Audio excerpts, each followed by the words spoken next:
Je vais très vite répondre à tous mes amis qui ont réagi à mes vidéos, disant que même si nous disons que nous sommes unis, mais en réalité nous ne le sommes pas.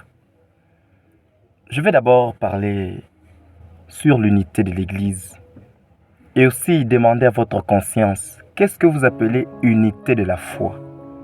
Qu'est-ce que vous entendez par une Église unie? Qu'est-ce que vous entendez par la prière du Seigneur à son Père, afin que tous soient un, comme toi et moi, nous sommes un? Qu'entendez-vous par l'unité? Premièrement, nous affirmons que l'Église est unie.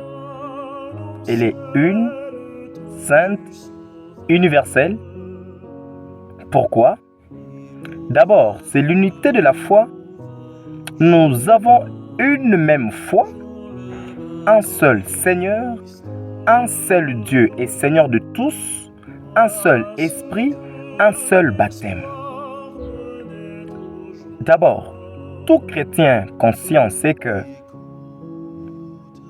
le Seigneur est mort pour lui. Tout chrétien intelligent sait que par le baptême, nous sommes morts et ressuscités avec le Seigneur. Tout chrétien sait que nous avons tous une bienheureuse espérance que le Seigneur va revenir bientôt pour nous prendre. Et pour être avec lui pour toujours, éternellement dans sa gloire. Le chrétien conscient, tout chrétien spirituel, reconnaît cela. Et aussi tout chrétien sait qu'il a affaire ici-bas à des combats spirituels. C'est-à-dire, nous devons combattre contre le péché, nous devons combattre contre le mal, nous devons combattre contre le monde, nous devons combattre contre la chair, le moi. Et aussi nous devons combattre contre Satan lui-même, le prince des rois de la terre. Alors nous pouvons le dire, le prince des ténèbres n'a aucun pouvoir sur les enfants de Dieu, sur l'unité du corps de Christ. Qu'est-ce que vous appelez division? Je réponds, ce sont les différentes confessions chrétiennes qui sont là. Je suis d'accord avec vous. Chacun parle de sa manière. Moi, je confesse Jésus, mais voilà ce que vous appelez division. Mais quand le Seigneur va venir, il ne viendra pas prendre un pentecôtiste, il ne viendra pas prendre un catholique, il ne viendra pas prendre un branhamiste, il ne viendra pas prendre un kimbanguiste, il ne viendra pas prendre un presbytérien, il viendra prendre les élus qui sont aux quatre coins de la terre. C'est ce qu'il a dit. Le Fils de l'homme enverra premièrement ses anges pour assembler de tous les vents des quatre coins de la terre tous les élus. Ceux-là que l'apôtre Paul appelait ce que Dieu avait déjà prédestiné bien avant la fondation du monde. C'est comme ça. Il n'a pas dit je viendrai prendre les catholiques. Non, les élus, c'est-à-dire les disciples. L'apôtre Paul a dit tous ceux qui aiment son avènement. Alors c'est ça l'unité de la foi. Nous sommes liés et nous sommes unis l'un à l'autre. Parce que si nous entendons qu'un chrétien est massacré quelque part, c'est tout le corps qui souffre. Chacun dit, mais nous, les chrétiens, on nous persécute. Dernièrement, on parlait de la persécution des chrétiens au Nigeria. Même les chrétiens du Congo, les chrétiens de New York, les chrétiens d'Asie, s'étaient indignés. Tout chrétien conscient, il reconnaît que nous sommes unis. Étroitement unis. L'homme de la rue que je ne connais pas est étroitement lié à moi. C'est pourquoi le Seigneur dit, si vous aimez seulement ceux que vous aimez, quelle récompense aurez-vous? Nous devons aimer nos frères. Nous sommes unis. C'est l'amour qui est notre centre d'unité. L'amour de Christ, le Fils unique de Dieu, c'est lui qui a répandu son sang par amour pour nous. C'est lui qui s'est livré lui-même pour qu'on puisse délivrer l'esclave.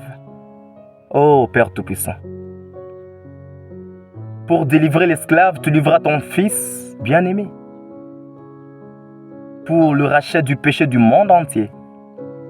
Afin que tous puissent parvenir dans l'unité de la foi. Voilà ce que le Seigneur a dit.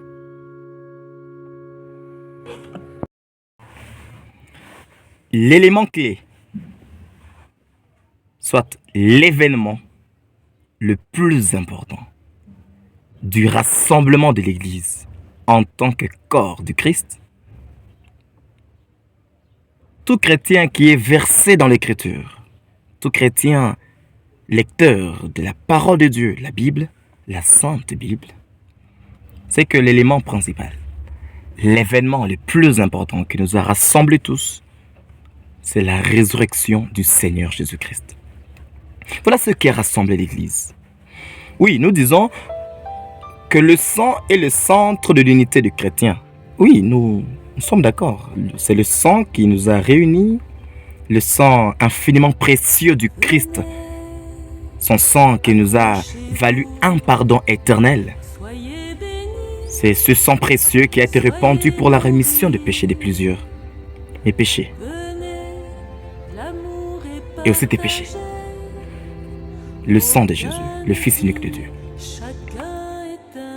Celui qui n'a pas été créé mais engendré par le Père. Celui qui est lumière de lumière. Oh, Fils unique du Dieu Tout-Puissant, du Dieu vivant, le Saint, le Bienheureux Jésus-Christ. Nous sommes d'accord, c'est son sang qui nous a réunis. Mais quand il s'agit de notre centre de l'unité en tant que chrétiens rassemblés, le Saint-Esprit veut nous faire voir que c'est la résurrection de Christ. C'est sa personne même, la puissance de la croix, la puissance de sa résurrection. Quand il est ressuscité, les Cléopas qui étaient en train de retourner chez eux à la maison, dans un village d'Emmaüs, ont été forcés de rentrer pour s'unir dans un seul corps. C'est la résurrection de Christ qui a fait que Marie Magdala, qui était seule, qui cherchait le Seigneur à la tombe, alors, elle est rentrée au milieu des apôtres rassemblés et de tous les disciples. Et aussi, c'est la résurrection du Seigneur qui a fait que tous les chrétiens puissent se réunir dans la chambre haute. C'est la résurrection du Seigneur qui a fait que le Saint-Esprit puisse venir ici-bas. C'est pourquoi l'apôtre Paul insiste beaucoup sur le fait que si Christ n'est pas ressuscité, notre foi est morte. Et puis il semble que nous sommes de faux témoins parce que nous avons témoigné que Christ est ressuscité tandis qu'il ne l'est pas. La résurrection est quelque événement le plus important que soit dans le christianisme. C'est pourquoi les apôtres ont eu leur tête coupée, ils ont eu leur corps scié, ils ont vécu le martyre. Pourquoi? Parce qu'ils prêchaient que le Seigneur est réellement ressuscité. C'est pourquoi l'apôtre Paul dit: nous annonçons Christ crucifié et revenu de la mort à la vie. C'est la puissance de la résurrection. Voilà notre thème principal. Voilà ce qui devrait nous donner la jouissance de notre unité en tant que chrétiens. Fidèles à notre Maître, fidèles à notre Maître Jésus, nous pouvons dire que nous sommes unis parce que chaque chrétien reconnaît que Christ est ressuscité. Chaque chrétien reconnaît que Christ est mort pour ses péchés. Et aussi, il est ressuscité pour notre justification, afin que nous puissions être sauvés par son sang précieux. Et sa résurrection nous a donné la confirmation, la puissance de partir maintenant et dire au monde que Christ est ressuscité. C'est ce que l'apôtre Paul a insisté encore chez les Romains. Romains chapitre 10, verset 9, il a dit: si donc tu confesses de ta bouche le Seigneur Jésus, et si tu crois dans ton cœur que Dieu l'a ressuscité de mort, tu seras sauvé. Car c'est en croyant de cœur qu'on parvient à la justice. Alors c'est cette foi que nous avons. Et chaque chrétien ici-bas le reconnaît que Christ est ressuscité. Il reviendra bientôt. Et s'il est ressuscité, il est le premier d'entre les morts, le premier-né. C'est qui nous a donné notre confiance que nous aussi les chrétiens, nous ressusciterons pour le rencontrer là-bas dans les airs. La rencontre dans les airs. C'est pourquoi notre fidèle Maître, notre chef glorieux, celui qui est glorifié dans les cieux, nous invite à l'unité. Parce que nous le sommes. Nous sommes unis. C'est pourquoi nous devons reconnaître cette unité, ne pas chercher des divisions, des disputes. C'est pourquoi Saint Jacques a demandé d'où viennent les luttes, d'où viennent les querelles. Les luttes viennent de vos passions, de votre soif de posséder, de votre orgueil. Parce que vous voulez avoir une église qui vous appartient, un corps glorieux qui vous appartient, dont vous êtes la tête. Vous voulez imposer votre organisation humaine. Vous voulez mélanger un parti l'église de Dieu à un parti politique.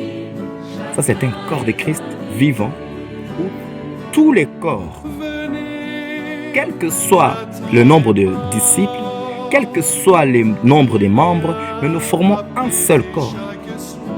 Nous sommes rassemblés autour de Christ crucifié et ressuscité, glorifié à la bonne gloire. C'est pourquoi nous l'attendons qu'il revienne pour nous prendre. Voilà le message clé de la doctrine de l'unité de l'Église. Tout chrétien doit le reconnaître. Que le bon Dieu vous bénisse abondamment.